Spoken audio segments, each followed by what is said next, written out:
Hi to all. వీటిని ఇంగ్లీష్లో ice apples అంటారు. ఏంటి తొక్కు చూపించి ఐస్ యాపిల్స్ అంటుందంటున్నారా? తాటి ముంజలు తొక్కండి. ఇంగ్లీష్లో ఐస్ యాపిల్స్ అంటారు, తెలుగులో తాటి ముంజలు అంటారు. చాలామందికి తెలుగులో అందరికీ తెలిసే ఉంటుంది. మీరు మీ ప్రాంతంలో ఇంకేమైనా వీటికి వేరే పేరు ఏదైనా ఉంటే నాకు కామెంట్ బాక్స్లో కామెంట్ చేయండి, నేను తెలుసుకుంటాను. ఈ తాటి ముంజలే కాదండి, తాటి ముంజలు తిన్నాక పైన వచ్చే తొక్కు కూడా చాలామంది తీసి పారేస్తూ ఉంటారు. వీటితో ఒక మంచి చిట్కా చెప్పనా?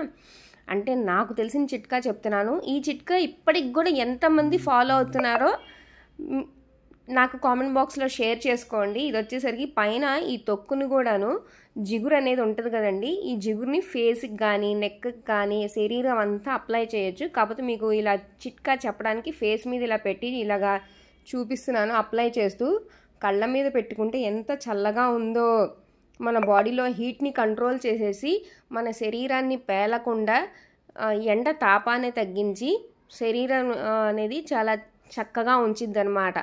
బాడీ అంతా అప్లై చేసుకొని నెక్ కానీ అంతా అప్లై చేసుకొని ఒక 10 to 15 minutes ఉన్నాక స్నానం చేస్తే కనుక శరీరం అన్నది పేలది ఈ ఎండ తాపానికి. తాటి ముంజలు తొక్కుతో కూడా ఇన్ని ప్రయోజనాలు ఉన్నాయన్నమాట. మీకు ఫేస్ వాష్ కూడా నేను ఇలా చూపించాను.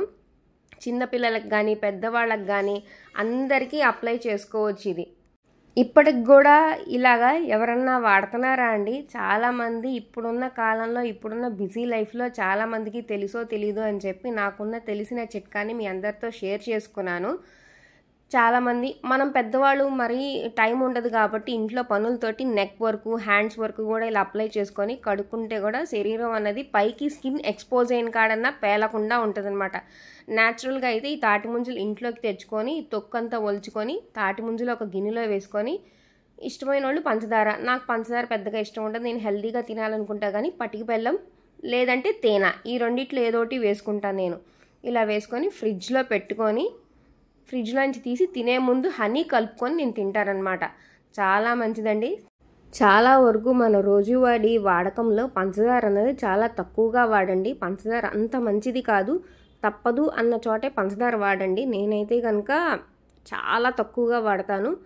పట్టి బెల్లం కానీ తేనె కానీ కలుపుకొని తింటే కనుక ఒంట్లో వేడి తగ్గించిద్ది. సీజనల్ ఫ్రూట్స్ తినడం అన్నది మన శరీరానికి చాలా మంచిదండి. లైక్ చేయండి.